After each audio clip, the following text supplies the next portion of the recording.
자, 부동산 개발의 타당성 분석. 또 작년에 또 신문에 또 출제를 또 우리가 했었던 그러한 내용이 되겠죠. 자, 이 부동산 개발의 타당성 분석. 그걸 보시면은 이 분석의 체계와 유형을 보면은 이 지역 경제 분석이 있죠.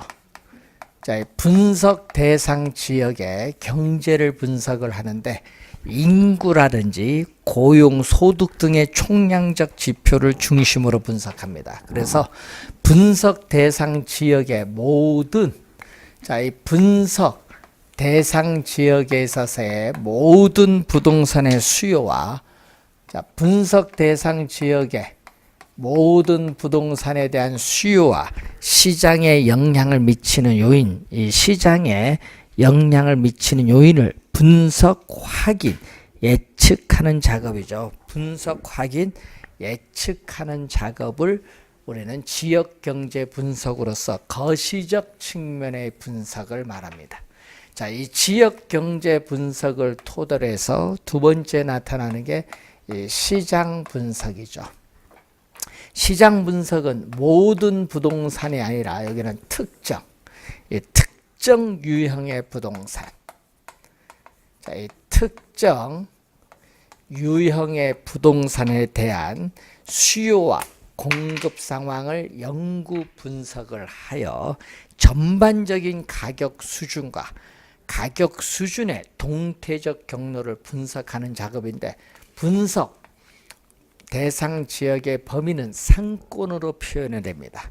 따라서 이 상권의 범위는 개발 부동산에 있어서의 수요의 대체성 및 경쟁 부동산의 공간적 분포와 밀접한 관련을 가지고 있는데, 이 수요자의 특성에 따라서 이 잠재 가능 수용자를 다른 사람과 구별하는 것을 우리는 시장에 있어서의 세분화라고 하고, 이 공급되는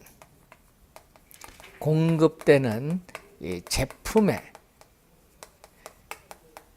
특성에 따라서 우리는 이 대상 부동산을 범주화하여 다른 부동산과 구별하는 것을 시장의 차별화라고 하는데, 이에 관련된 사항을 분석하는 게 바로 시장 분석에서 이루어지죠. 자, 이 지역 경제 분석과 시장 분석을 토대로 해서 이 세 번째가 시장성 분석이 이루어지죠.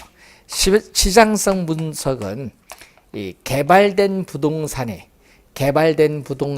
현재나 이 미래 시장 상황에서 매매되거나 임대될 가능성, 자, 이 매매되거나 임대될 가능성을 조사 분석하는 거죠. 하여튼 시장성이 나오면은 하여튼 매매 임대될 가능성을 꼭 기억을 해 두셔야 되겠습니다. 작년에 또 출제했어요, 시험에. 그래서 여러분 최근에 보니까 22회 시험, 25회 또 작년, 27회 시험에 또 출제한 지문이 되겠죠. 시장성 분석은 자주 우리가 출제를 하고 있습니다. 자, 이 시장성 분석이고, 개발 사업을 성공적으로 수행할 수 있을지 여부를 분석하는 타당성 분석이라는 게 있어요.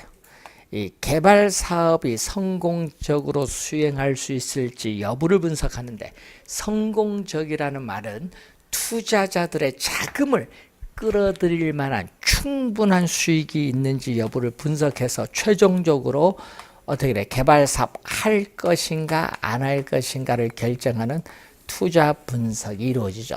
자, 이 세 가지를 묶어서, 또는 학자들에 따라서는 이 세 가지를 묶어서 시장 분석이라고 해요. 또 요 두 가지를 묶어서 경제성 분석입니다. 그래서 부동산 개발의 타당성 분석은 먼저 시장 분석부터 하고 나서 이 시장 분석에서 구한 자료를 토대로 해서 경제성 분석이 이루어져요. 그래서 시장 분석이 먼저 이루어지니까 이 선행 분석, 이 경제성 분석은 나중에 이루어지니까 후행 분석이라고 해요. 그러면 시장 분석은 이 개발 사업의 시장에 초점을 두어서 연구하는 거고, 이 후행 분석은 경제성 분석이죠. 이것은 개발업자의 결정에 초점을 두는 거예요. 그래서 이 특정의 개발 사업, 여러분 특정의 개발 사업에 있어서 이 시장에서의 채택 가능성 여부, 자 특정의 개발 사업에 있어서 이 시장에서의 채택 가능성 여부를 이 평가하기 위해서 고안된 것이 시장 분석이라면은 이 특정 개발 사업에 있어서의 수익성 여부를 평가하기 위해서 고안된 것이 우리가 바로 경제성 분석인데, 수익성이 있으면 개발 사업 하는 거고 수익성이 없으면 개발 사업을 하지 않기 때문에 이 개발 사업에 대한 최종적인 투자 여부를 결정하는 것이 바로 경제성 분석입니다. 자, 이 내용에서 계속 시험 지문에 출제를 하고 있는 부분이다, 이렇게 보시면 되겠죠. 그래서 469페이지에 70페이지에 걸쳐서 그 내용을 설명하고 있고, 471페이지로 보시면은 부동산 개발의 유형이 나오는데 신개발, 재개발이죠. 그럼 신개발은 대표적으로 뭐죠? 뭐 신도시 개발 사업, 아파트 개발 사업 이런 거고요. 재개발은 여러분이 요즘 시험에 나오는 게 이제 공법 지문이 나오죠. 도시 및 주거환경정비법상의 정비 사업이 작년에도 출제했었죠. 6가지 있어요. 주거환경 개선 사업, 주택 재개발 사업, 주택 재건축 사업, 도시환경 정비 사업, 그리고 주거환경 관리 사업, 가로주택 정비 사업인데 작년 시험에는 주거환경 관리 사업 개념을 출제를 했습니다. 그렇기 때문에 요거는 공법에서 배우기 때문에 그걸 염두에 두시면 되겠고, 자 473페이지에 보시면은 또 우선 출제를 또 우리 지문에 자주 하는 이 토지의 취득 방식, 자 토지의 취득 방식에 따르는 개발 방식의 유형을 보면은 단순 개발 방식이 있어요. 단순 개발 방식은 우리가 토지 소유자에 의한 자력 개발로서 우리는 바로 무엇을 의미하죠? 이 토지 형질 변경 사업으로서 토지 소유자의 소유권의 변동이 없어요. 그래서 권리 불변입니다. 자, 그러면 시험 문제 우선 환지 방식이 또 우리가 2년 전에 출제를 했는데 올해도 또 출제할 수도 있거든요. 2년 전에 출제가 된 환지 방식이죠. 환지 방식은 권리가 축소되는 방식입니다.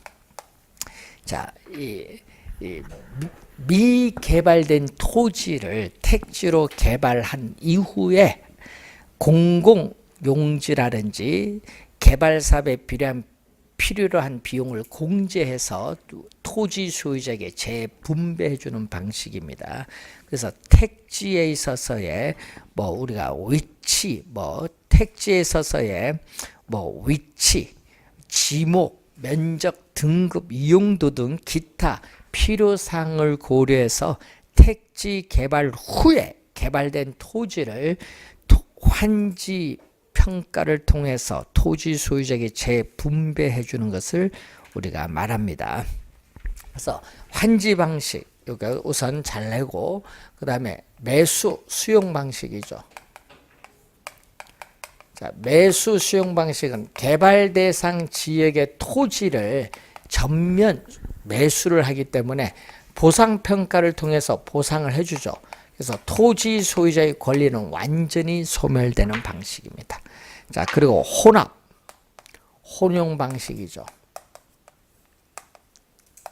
자, 혼용 방식은 환지 방식과 매수 방식을 혼합하여 개발하는 방식으로서 우리는 산업단지, 개발 사업 등에 많이 활용을 하고 있죠. 자, 특히 요 중에서도 시험에는 요 3가지를 자주 또 지문에 출제하고 있다, 이렇게 보시면 되겠습니다.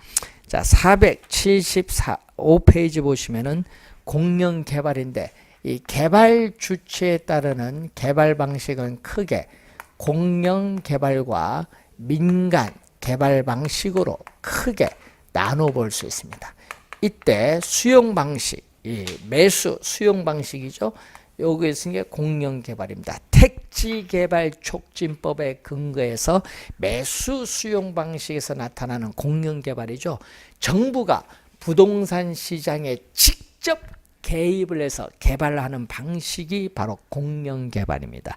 그래서 이 장점은 어떻게 돼요? 계획된 토지 이용이 가능하기 때문에 토지 이용의 효율성을 높일 수 있고, 또 대량의 택지 공급이 가능하고 저렴하게 토지를 수용해서 조성된 택지를 비싼 가격으로 매각을 하기 때문에 개발 이익을 환수할 수 있고, 또 환지 방식에 비해서 보다 쉽게 공공용지를 확보할 수 있는 장점이 있는데, 단점은 개발사업 시행자와 피수용자인 토지 소유자 사이에 갈등이 들 수 있죠. 보상액이 적다 보니까. 그 지문이 작년에 또 출제했어요. 단점이 우리 최근에 시험에 자주 나오고 있어요. 자, 민간 개발 방식은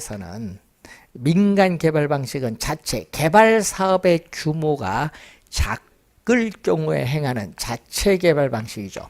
토지 소유자가 토지를 보유하고 있어요. 그래서 개발 사업에 필요한 자금도 토지 소유자가 조달합니다. 그래서 자금 조달 부담이 크다는 단점이 있어요. 또 사업 시행의 주체도 토지 소유자이기 때문에 사업 수행의 속도 빠르다. 장점. 그리고 개발 사업의 결과 발생한 이익도 토지 소유자에게 귀속된다는 장점을 가지고 있는 게 자체 개발 방식. 자, 토지 소유자. 자, 개발 사업의 규모가 크거나 미래의 확실도가 높은 개발 사업인 경우에는 개발업체와 토지 소유자 간에 공동으로 개발하는 지주 공동 방식을 행하겠죠. 그렇기 때문에 토지 소유자와 개발업자 간의 개발 사업에 따른 위험이 분산된다는 장점이 있어요. 자, 여기에는 네 가지가 있죠. 우선은 공사비를 대물로 변제하는 방식이 있어요. 공사비를 대물, 즉 건축 면적의 일부를 공사비인 대물로 변제하는 방식을 의미합니다. 등가 교환 방식이 되겠죠. 등가 교환 방식. 자, 등가 교환 방식인데 토지 소유자는 토지를 제공합니다. 자, 토지 소유자는 토지를 제공을 하고 개발업자는 개발 사업에 필요한 자금을 조달해서 투입을 하죠. 그래서 우리는 개발 사업을 하게 되는데, 이때 완공된 이 건축물에 있어서의 건축 면적. 자, 완공된 건축물에 있어서의 건축 면적. 완공된 건축물의 건축 면적을 토지 소유자의 토지 가격과 개발업자에 있어서의 건축 자금 비율의 기초로 하여 이 건축 면적을 뭐에 따라 지분 또는 기여도에 따라 건축물의 면적을 나누어 갖는 방식이죠. 지분에 따라 나누어 갖기 때문에 수수료 문제, 지분형의 개발이기 때문에 이 수수료 문제가 발생하지 않는다는 거죠.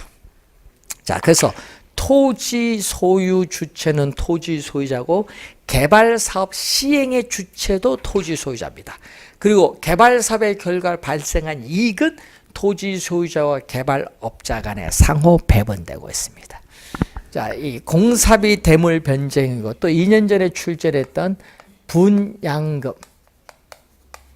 자, 분양금 공사비 지급형.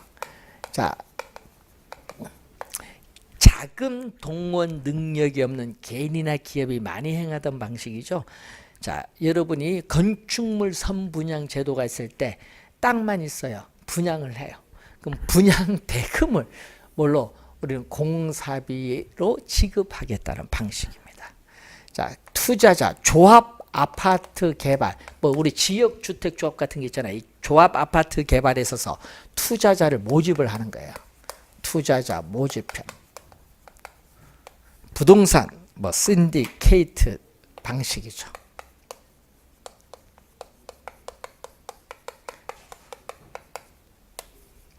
그래서 투자자를 모집해서 자금을 조달해요. 그래서 자금 조달의 주체는 누구다? 투자자. 그럼 투자자로부터 자금을 조달해서 사업을 시행하는 겁니다. 그럼 개발 사업의 결과 발생한 수익을 투자자들에게는 어떻게 돼요? 투자한 지분에 따라 배당을 해주거나 일정의 수익을 배당해주거나 또는 개발 어떻게 돼요? 사업 시행자는 또 투자자에게 일정의 지분을 보장하는 방식이죠. 이때 토지 소유 주체와 사업 시행의 주체는 누구? 이거는 개발 사업 시행자가 하게 되죠. 또 2년 전에 또 출제되었던 사업 위탁형 사업 수탁 방식이죠. 자, 위탁을 합니다. 토지 소유자가 개발업자에게 개발사업 전반을 위탁하여 개발하는 방식으로서 개발업자는 개발사업 위탁 대행에 따르는 수수료를 취하는 방식입니다. 자, 위탁을 했어요. 그래서 토지 소유자는 토지를 가지고 있거든요. 그렇기 때문에 자, 토지 소유자는 토지를 소유하고 있기 때문에 개발 사업은 토지 소유자의 명의로 진행돼요.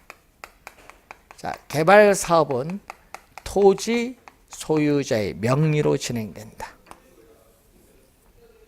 토지 소유자의 명의로 진행되고 또 개발 사업에 필요한 자금도 개발업자의 추선에 따라서 토지 소유자가 조달을 해요. 그런데 여러분 개발 사업의 기획, 설계, 착공에서 완공 후 분양 임대에 이르는 전반적인 개발 사업을 개발업자가 우리 담당하는 방식의 개발이기 때문에 사업 시행 주체는 개발업자라는 거.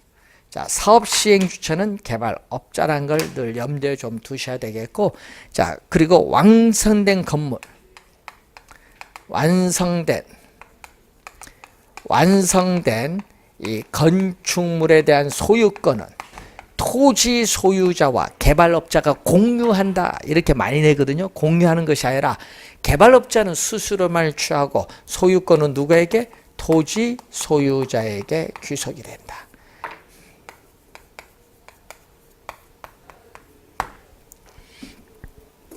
자, 작년, 재작년 또 2년 연속 출제가 된 토지 신탁 개발 방식. 2년 연속 우리가 출제를 했었죠. 자, 토지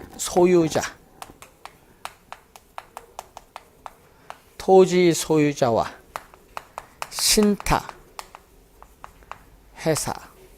자, 토지 소유자는 위탁자, 신탁 회사는 숙탁자인데 뭐 20년, 30년 약정을 맺겠죠. 그래서 토지를 신탁을 하겠죠.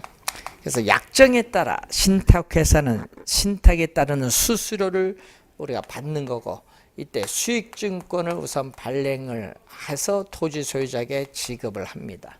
자, 이때 주의해야 될 것은 토지 소유자는 형식상 소유권을 신탁회사 앞으로 이전해서 개발해야 돼. 왜냐? 토지 소유자가 파산하더라도 신탁 개발 사업에 영향을 미치지 않기 위해서 소유권을 이전시켜야 됩니다. 그래서 토지 소유 주체는 누구다? 신탁회사야. 그럼 토지 소유 주체가 신탁회사이기 때문에 개발 사업은 토지 소유자의 명의가 아니라 누구의 명의로? 신탁회사의 명의로 진행됩니다.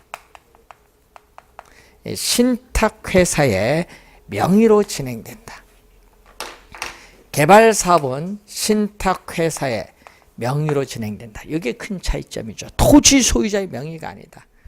그리고 또 개발사업에 필요한 자금도 금융기관의 차입을 통해서 신탁회사가 조달해요. 그리고 사업 시행의 주체도 신탁회사입니다. 사업 시행의 주체도 신탁회사. 그리고 이 수익증권을 소유한 사람이 바로 에게 신탁 개발 사업에 따른 유익이 우리가 귀속이 되겠죠. 그리고 신탁 기간이 끝나면 토지 소유자에게 토지와 건물은 우리가 반환이 되는 그러한 형태가 되겠죠. 자, 컨소시엄 구성 방식을 보면은, 자, 컨소시엄 대규모 개발 사업에 있어서 자금 조달, 기술 보완 등의 필요가 있을 때 여러 법인 간의 컨소시엄을 구성해서 개발하는 방식인데, 이 컨소시엄을 구성하는 여러 회사들 중에 하나의 회사가 대표 회사가 될 수 있고 별도로 연합법인을 설립할 수도 있습니다. 장점은 컨소시엄을 구성하기 때문에 개발 사업에 안정성이 있다는 장점이 있는데, 컨소시엄을 구성하는 회사의 이해 조정이 곤란하다는 단점이 있고, 또 우린 책임 회피 현상이 나타날 수 있는 단점은 있어요. 자, 관련해서 우리가 이 개발 방식이 또 시험에 많이 출제를 하고 있고요. 자, 480페이지에 보시면은 이 보충 학습에 이런 게 나오죠. 우리 작년에도 출제를 했는데, B는요, B는 빌드야. 빌드라는 거 뭐죠? 민간 건설 사업체의 자금을 조달해서 우린 착공을 해요. 그래서 시설을 준공하는 게 빌드야. 그러니까 항상 B부터 먼저 가거든요. 항상 B부터 이렇게 먼저 가는 거야. B. 이런 식으로. 그 다음에 뭐가 나오죠? 트랜스퍼는 국가 또는 지방자치단체 공공에게 소유권을 이전하는 거. 그럼 요거죠?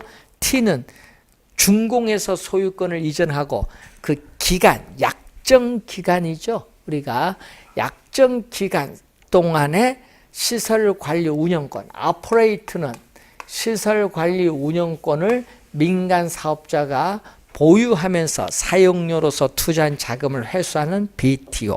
또 BOT는 뭐죠? 우리는 시설을 준공한 후에 민간 사업자가 시설 관리 운영권을 가지면서 기간 동안, 약정 기간 동안 사용료로 자금을 회수하고 약정 기간이 끝난 후에는 공공에게 소유권을 이전하죠.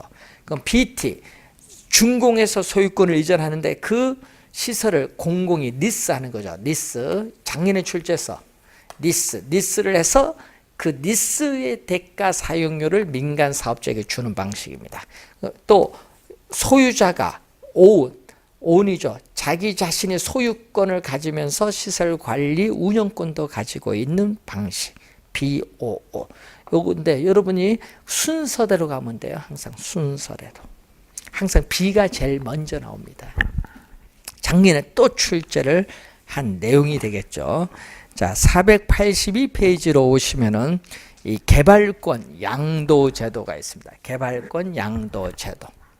자, 개발권 양도 제도는 현재 우리나라에서 시행되는 제도가 아니다. 개발권 양도 제도를 우리는 TDR이라고 해. 이 TDR인데 현재 우리나라에서 우리는 개발권 양도에 관한 법률에서 시행하고 있지 않다. 미국 뉴욕에서 실시하는 제도죠. 자, 그러면 개발권 양도 제도는 이 지문도 한 3번 출제를 한 지문이고요. 자, 이런 내용이죠. 이 보전 지역 규제 지역이 있고 개발이 가능한 지역이 있는데, 이 특히 우리가 우리나라의 이 토지 이용 규제가 극심한 지역에서 우리는 이 제도를 실시할 수 있어요. 그래서 우리나라에 적용한다면은 개발 제한국에 적용할 수 있는데 이 지역은 개발을 못해요. 왜? 보전 지역으로 지정하면 보전을 하기 위해서 개발을 못합니다. 그래서 보전 지역에 토지 소유자는 이 지역이 개발이 안 된다는 거죠. 개발 안 됩니다. 그래서 개발 제한에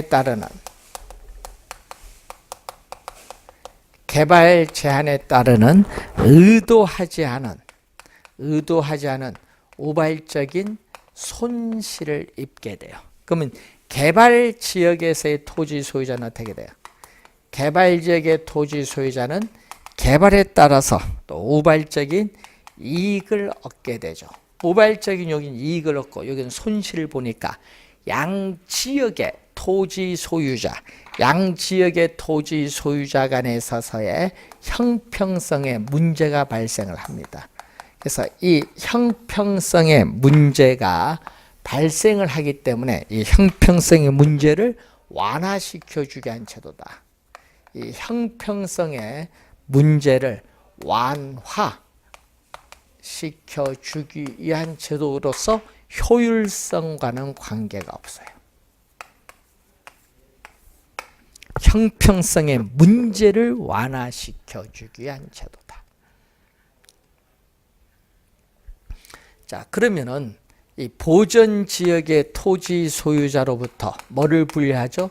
개발권을 분리해야 돼. 이 소유권과 이 미래의 토지 이용권인 개발권을 분리를 해야 돼. 이때 개발권은 필요가 없죠. 이 지역은 개발 못하니까 개발권 필요가 없으니까 팔아야 되겠다. 뭐를 통해서? 그래서 이 시장을 통해서 보전지역의 토지 소유자는 개발권을 개발 가능 지역의 법정 허용 용적률 이상 개발을 원하는 토지 소유자에게 매각함으로써 이 손실에 대한 보상을 받는 제도를 말합니다. 자, 그러면은 이때 여기서는 개발 지역에서는 뭐죠? 지가가 비싸야 돼. 이 지역의 지가가 비싸야 건물이 고층화시켜야지. 그리고 용적률과 같은 토지 이용 밀도와 같은 공적 규제. 자, 용적률과 같은 이 토지 이용 밀도 같은 공적인 이 규제가 뭐한다? 강화가 되겠지. 강화가 되는 것은 용적률이 점점 밑으로 내려간다는 얘기예요. 강화를 시켜야 뭐가 이전 가능한 개발권에 대한 수요가 증가함으로써 쉽게 정착이 돼요. 그러면 이 용적률에 뭐를 정하는 거야? 용적률에 상한선을 설정을 해요. 이 상한선을 설정을 해서 이 용적률의 상한선 이상 개발을 원하는 토지 소유자는 보전지역으로 토지 소유자로부터 개발권을 사오면 그 개발권의 수만큼 더 용적률을 허용을 해줘요. 그래서 이 사적인 공중권 TDR은 결국은 사적인 공중공간을 이용할 수 있는 권리, 이 사적인 공중권을 활용할 수 있는 사적인 공중권을 활용할 수 있는 또 하나의 제도로서 상당히 중요하고요. 초기에는 문화재 보호, 역사적인 유물 보전, 우량농지 확보, 자연환경 생태계 보호를 위해서 우린 초기에는 도입된 제도인데 최근에는 토지 이용 규제의 수단으로 활용하고 있다. 최근에는 토지 이용 규제에 있어서의 수단으로 활용되고 있는데 이 토지 이용 규제의 대표적 수단이 뭐가 있다? 지역지구제.